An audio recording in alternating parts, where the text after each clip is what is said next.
Hello नमस्कार परिस्थितियों। देखिए इस क्लास में हम राजस्थान के पशु परिचर एग्ज़ाम के लिए कुछ महत्वपूर्ण प्रश्न करने जा रहे हैं और ये प्रश्न आपके आने वाले एग्ज़ाम में बहुत ही हेल्पफुल साबित होंगे। अगर आप पशु परिचर एग्ज़ाम की तैयारी कर रहे हैं तो आपको इन प्रश्नों को एंड तक ज़रूर वॉच करिएगा। इनमें से अधिकांश ऐसे प्रश्न हैं जो बार बार पूछे जाते हैं, ठीक है। और पिछले वर्ष जो 2022 में पशु परिचर का एग्ज़ाम हुआ था, उस पेपर के अंदर जो क्वेश्चन पूछे गए थे वो इसी तरह के क्वेश्चन देखने को मिले थे, ठीक है। तो अगर आप पशु परिचय की तैयारी कर रहे हैं तो बेस्ट तैयारी करवाई जाएगी, संपूर्ण तैयारी आपको इस चैनल पर करवाई जाएगी। तो अगर आप इस चैनल पर नए हैं तो चैनल को सब्सक्राइब ज़रूर कर लीजिएगा, ठीक है। तो देखिए इन प्रश्नों की श्रृंखला में हम अब तक इस पेपर के 110 प्रश्न पूर्व की क्लासेस में कर चुके हैं और इस क्लास में हम क्वेश्चन नंबर 111 से शुरू कर रहे हैं, ठीक है। तो बहुत ही शानदार प्रश्न है और इस पेपर के अंदर जो पार्ट बी होता है पशुओं से रिलेटेड, उस पर पार्ट बी के क्वेश्चन को देखेंगे तो सभी प्रश्न बहुत ही महत्वपूर्ण हैं, इन्हें आप ज़रूर देखिएगा, ठीक है। तो देखिए क्वेश्चन नंबर 111 है, बाहरी पदार्थ द्वारा आक्रमण का मुकाबला करने के लिए एक सुरक्षात्मक तंत्र के रूप में पशु शरीर में उत्पादित पदार्थ को यहाँ पर रिक्त स्थान है तो के रूप में जाना जाता है।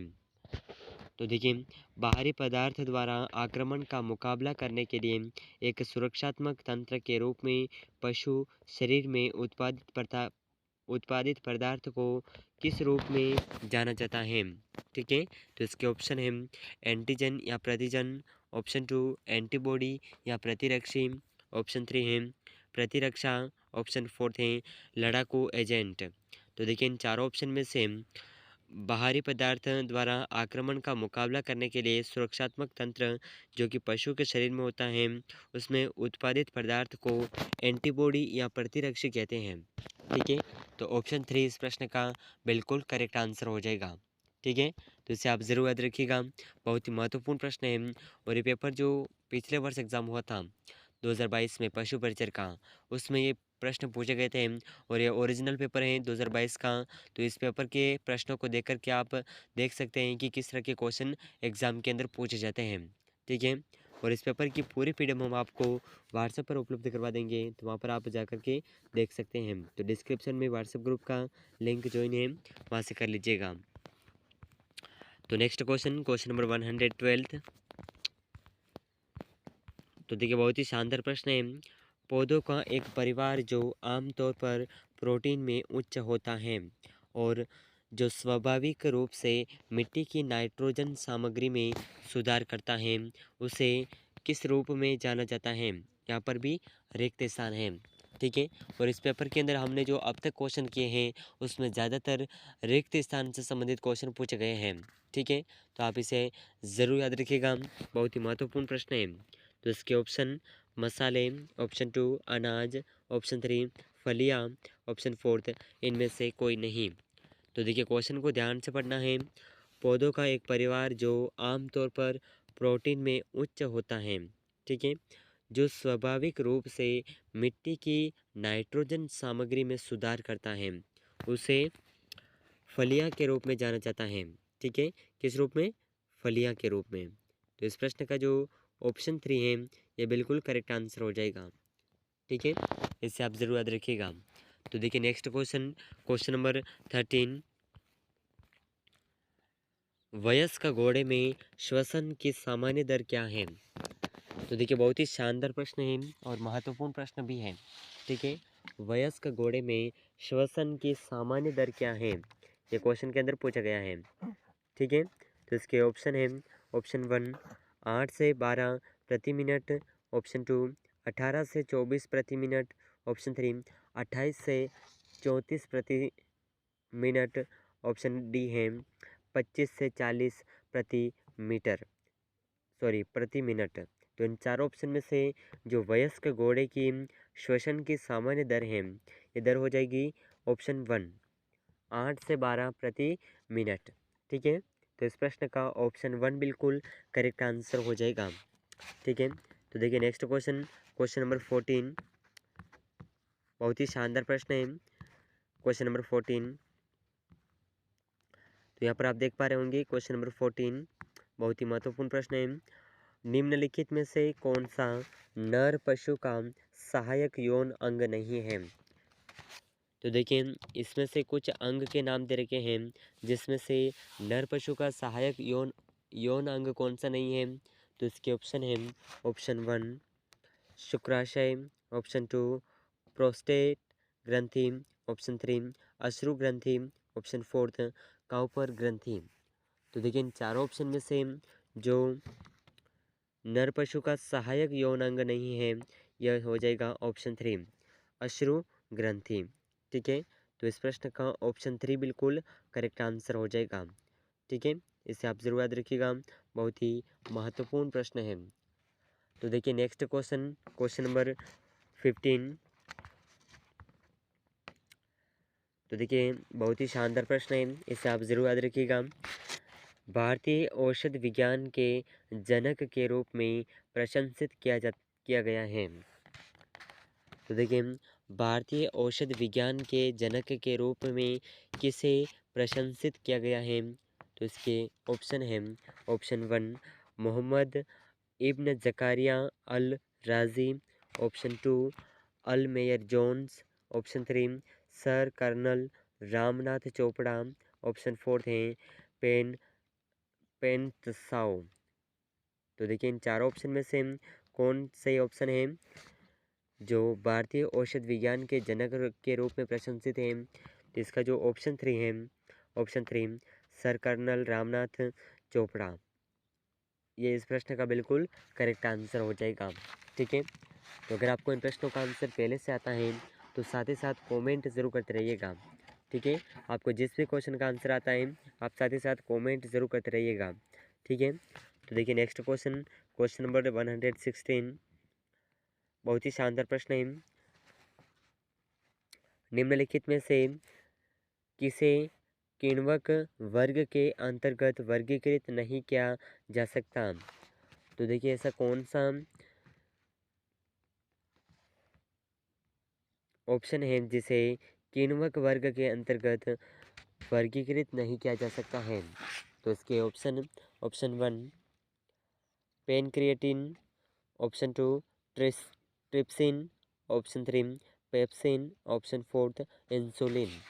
तो देखिए इन चारों ऑप्शन में से वह वर्ग किण्वक के अंदर वर्गीकृत नहीं किया जा सकता है, ये ऑप्शन हो जाएगा इंसुलिन।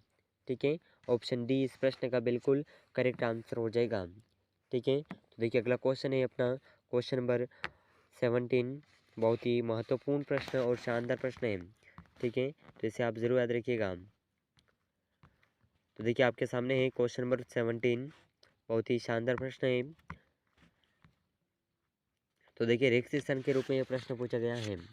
ठीक है, ऑफिस इंटरनेशनल ड्रेस एपीजुटीज को अब अक्सर के रूप में जाना जाता है, यानी कि यहाँ पर रिक्त स्थान है तो इसे हमें भरना है। ठीक है, तो देखिए ऑफिस इंटरनेशनल ड्रेस एपीजुटीन जिसे कहते हैं OIE, ठीक है, को अब किस रूप में जाना जाता है। तो इसके ऑप्शन है ऑप्शन 1 विश्व बैंक, ऑप्शन 2 विश्व स्वास्थ्य संगठन, ऑप्शन 3 पशु स्वास्थ्य के लिए विश्व संगठन, ऑप्शन 4 है खाद्य और कृषि संगठन। तो देखिए इन चारों ऑप्शन में से इस प्रश्न का जो सही आंसर है, ये सही आंसर हो जाएगा ऑफिस इंटरनेशनल ड्रेस एपीजुटीन, यानी कि OIE को अब पशु स्वास्थ्य के लिए विश्व संगठन के रूप में जाना जाता है। ठीक है, तो इस प्रश्न का ऑप्शन 3 बिल्कुल करेक्ट आंसर हो जाएगा, ऑप्शन 3। ठीक है, तो बहुत ही महत्वपूर्ण प्रश्न है, इससे आप ज़रूर याद रखिएगा। तो देखिए नेक्स्ट क्वेश्चन, क्वेश्चन नंबर 18, बहुत ही शानदार प्रश्न है। औषध विज्ञान की एक शाखा जो दवा के अवशोषण, वितरण, चयापचय और उत्सर्जन के अध्ययन से संबंधित है। तो देखिए औषध विज्ञान की एक कौन सी शाखा है जो दवा के अवशोषण, वितरण और चयापचय के उत्सर्जन के अध्ययन से संबंधित है। ठीक है, तो इसके ऑप्शन है ऑप्शन 1 फार्माकोडा यानी कोडाया। तो देखिए बहुत ही ऑप्शन 1 है फार्माकोडायनामिक्स, ऑप्शन 2 फार्माकोकाइनेटिक्स, ऑप्शन 3 है फार्माकोविजिलेंस, ऑप्शन 4 है फार्माकोफेर कोफोर।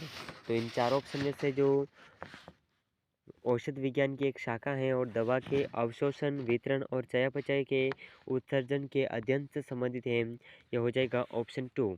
ठीक है, फार्माको काइनेटिक्स। ठीक है, तो इस प्रश्न का ऑप्शन 2 बिल्कुल करेक्ट आंसर हो जाएगा। ठीक है, तो देखिए नेक्स्ट क्वेश्चन, क्वेश्चन नंबर 19। बहुत ही शानदार प्रश्न है और महत्वपूर्ण प्रश्न भी है। और देखिए ये जो हम पशु परिचर का पेपर कर रहे थे 2022 का, उस पेपर को देख रहे थे कि किस तरह के क्वेश्चन पूछे जाते हैं। तो देखिए इस तरह के क्वेश्चन पूछे जाते हैं और आज का अपना ये इस पेपर के लास्ट क्वेश्चन है। ठीक है, अब हम रेगुलर क्लासेस करेंगे जिसमें हम संभावित प्रश्न यानी कि जो प्रश्न आगे पूछे जा सकते हैं इस पेपर के आधार पर उन प्रश्नों को देखेंगे। ठीक है, तो अगर आप चैनल पर नए हैं तो चैनल को सब्सक्राइब जरूर कर लीजिएगा। ठीक है, तो इस पर पेपर का क्वेश्चन नंबर 19 है 119। निम्नलिखित में से किस एजेंट का उपयोग विशेष रूप से आदान प्रयोजनों के लिए एकत्र किए गए रक्त के जमाव को रोकने के लिए किया जाता है? तो देखिए ऐसा कौन सा है जिसे एजेंट का उपयोग विशेष रूप से आदान प्रयोजनों के एक एकत्र के लिए किया, रक्त को जमाव को रोकने के लिए किया जाता है? तो इसके ऑप्शन है ETTA, option 2 sodium citrate, option 3 oxalate, option 4 है सोडियम फ्लोराइड। तो देखिए इन चार ऑप्शन में से जो सही आंसर है, ये सही आंसर हो जाएगा ऑप्शन 1 EDTA। ठीक है, तो इस प्रश्न का ऑप्शन 1 बिल्कुल सही आंसर हो जाएगा। तो देखिए नेक्स्ट क्वेश्चन, क्वेश्चन नंबर 20 इस पेपर का अंतिम क्वेश्चन। दवा जो मौखिक रूप से दी जाती है प्राथमिक कारण को हटाकर या रोमिनो रेटिकुलर गतिशीलता को सुविधाजनक बनाकर रुमिनल स्टेसिस प्रथम आमाशय के रस के बहाव में अवरोध से राहत प्रदान कर सकती हैं, वह है? तो इसका रिक्त स्थान है, तो इसके ऑप्शन है ऑप्शन 1 कपूर, ऑप्शन 2 तरल पैराफिन, ऑप्शन 3 वनस्पति तेल, ऑप्शन 4 है केओलिन। तो देखिए इन चार ऑप्शन में से इस प्रश्न का सही आंसर हो जाएगा ऑप्शन 2 तरल पैराफिन। ठीक है, तो इस प्रश्न का ऑप्शन 2 बिल्कुल करेक्ट आंसर हो जाएगा। तो देखिए इस पेपर के अंदर लगभग हमारा पेपर जो है 2022 का पेपर था पशु परिचर एग्ज़ाम का, हमने पूरा पेपर कंप्लीट किया है। ठीक है, पूरा पेपर कंप्लीट किया है। इसमें सभी महत्वपूर्ण प्रश्न थे जो आपको आने वाले एग्ज़ाम के अंदर भी देखने को मिल सकते हैं। और आगे हम इस चैनल पर जो क्लासेस करेंगे पशु परिचर एग्ज़ाम BSTC, उन सभी में से जो प्रश्न पूछे जा सकते हैं संभावित प्रश्नों को करेंगे। तो अगर आप चैनल पर नए हैं तो चैनल को सब्सक्राइब कर लीजिएगा और इस क्लास को अपने दोस्तों के साथ शेयर ज़रूर करिएगा। ठीक है, और ऐसे महत्वपूर्ण प्रश्नों के लिए हमारे साथ जुड़े रहिएगा। मिलते हैं नेक्स्ट क्लास में, तब तक के लिए जय हिंद, जय भारत।